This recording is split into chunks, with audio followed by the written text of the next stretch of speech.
Hello, my friends, the first graders. How are you doing today? I'm going to read a book to you. I hope you're doing well. Aiden, what are you raising your hand for already? Haven't even started. Grayson, please pay attention, okay? So, I'm going to read a book about Joe Louis, A Nation's Hope, the story of boxing legend Joe Louis. What, Nicole? You want to know if there's anything under there? Okay. How many people think it's the same under here when I unflip it? James? Okay, that's good.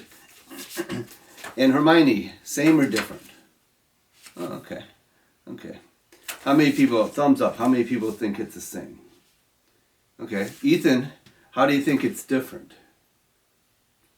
Oh, we'll see. Okay, you ready? Hope that's in focus. Now, there's a backside. How many people think the backside is different? James, what do you think? You think it's like the front? But because the front was this and this is now, okay. Anybody else agree with James? Okay, a few of you. Nicole, Hermione? Okay, you ready? Let's see. James was right. Aiden, what did you think? Did you think it was good or not? Okay, ready? A Nation's Hope, the story of boxing legend Joe Louis. And I don't know if you know this, but I'm from Toledo, and in Toledo, not far from Detroit, they had a place called the Joe Louis Arena, and out in front of the Joe Louis Arena, they had this giant statue, like as big as the reading room in the library, of a fist. And it was just hanging there. And that was the Joe Louis statue. Matt de la Pena is the author, and Kader Nelson is the illustrator. Let's see who remembers what an illustrator is. Thanks, Princess Shout Out. Yeah, Nicole's right. It's the person that draws the book. Ready? Yankee Stadium. Packed crowds buzzing, bets bantered back and forth, the Bronx night, air thick with summer. The world awaits for Joe Louis to take the ring, take center stage. White men wait standing beside the black man, but standing apart. Jim Crow America. Here was the big flyer of the big fight. It was Joe Louis against Max Schmeling. The weight of history hangs on Joe Louis's shoulders as he ducks through the ropes, body already glazed with warm-up sweat. Will he come through for his country? The German, Max Schmeling, enters the second. Both boxers dancing in their corners, shadowboxing, caught in a flash of cameras. The referee calls the two to the center ring. Biggest stage ever, he shouts over the crowd. May the best man win, he shouts, and the bell dings, and the two men raise their fist, and they come forward to a deafening roar.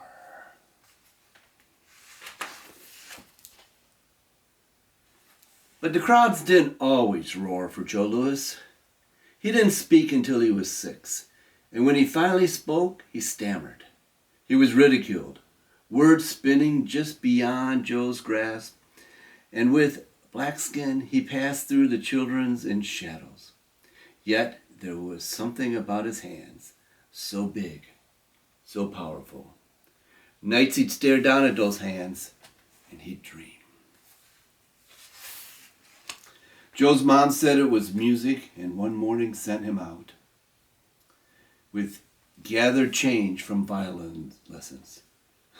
Joe ducked inside the gym instead, spied men twice his age and size, pounding the heavy bag, sneaking away from his mom with the money. He returned day after day, slowly stepping out of the shadows. First time inside the ring as an amateur, though,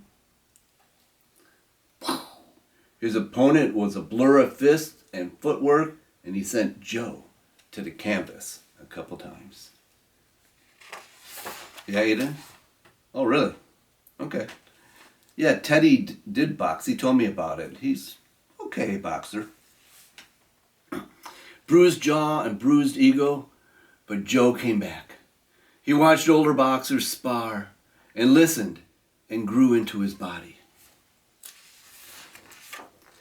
Spaces between the ropes became home. The dance of the fight. Two men circling, shuffling, a dedicated balance, movement based on the other guy's eyes. Back then, blacks didn't win decisions, not against whites. Joe had to let his fists be the referees. Anybody know what that means? Like why they didn't win decisions? Aiden? Kind of true. Okay. James? James, is that your sister watching it behind your shoulder? It's okay, but tell her she's not in first grade. She's still in kindergarten. Well, what decision means is when the referees make a choice of who was the better person, the better box. So if you guys ran a race and I just said, oh, James won, even though Aiden won, or Ethan won because I thought he ran better, that would be a decision, but who really won would be the first person across the line. So he had to let his fist do his duty, and that meant he had to knock him out. In his first professional fight, he knocked a man clear out of the ring. But in victory, Joe didn't raise his gloves or gloat. He helped his opponent to their feet and shook their hands. He was a very good sportsman. More knockouts followed. Each new city, another fallen man. His legend grew greatly and spread across the country. People scrambling for a glance of Joe in a cab or coming from a cafe. So he had a lot of headlines going on. Black neighborhoods longing for a hero called him their own.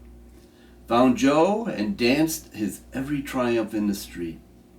Hundreds surrounding Joe and his wife down a Harlem sidewalk. Joe smiling, always humble, waving back with those powerful hands. Once a boyhood dream, now the people's hope.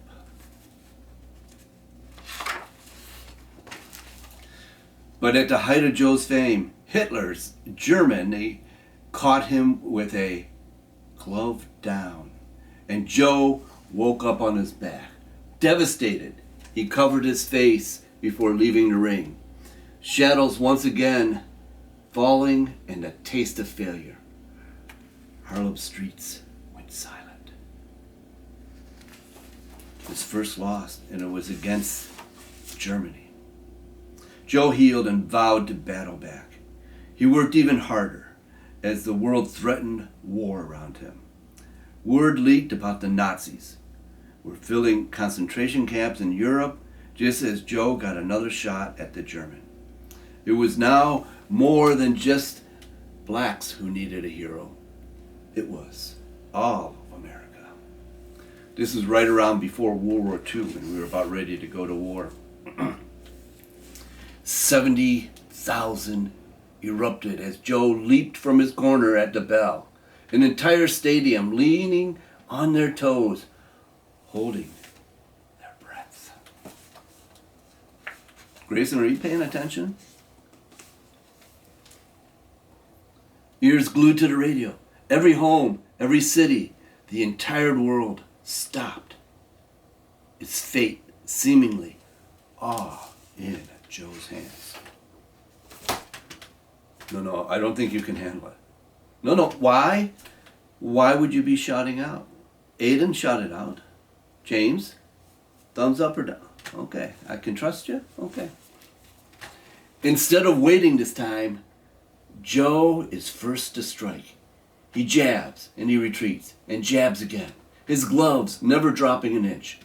He stings the German with an overhand right, and the crowd goes crazy. But Joe hears nothing. He strikes again and sends the German down.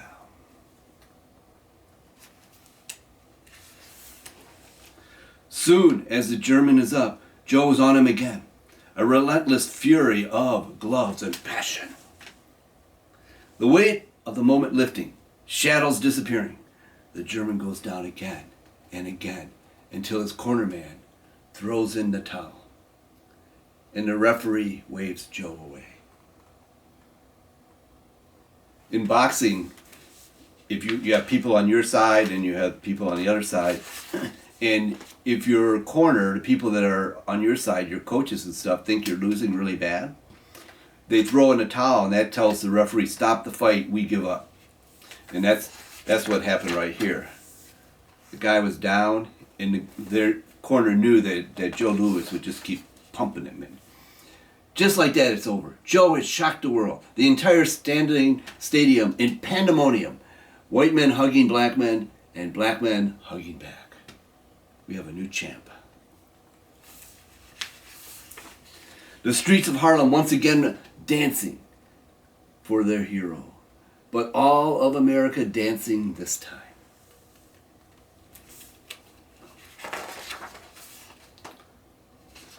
The end. That was it. What do you think? Pretty good? I know, Nicole. Maybe next week I'll read a princess book, okay? Hermione, would that be okay? I know. You probably think this is a boy's book, okay?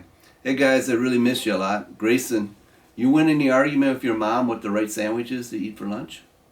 I hope so. Anyhow, so remember this was the front of the book, but here's the back of the book. That's a pretty tough looking face, isn't it?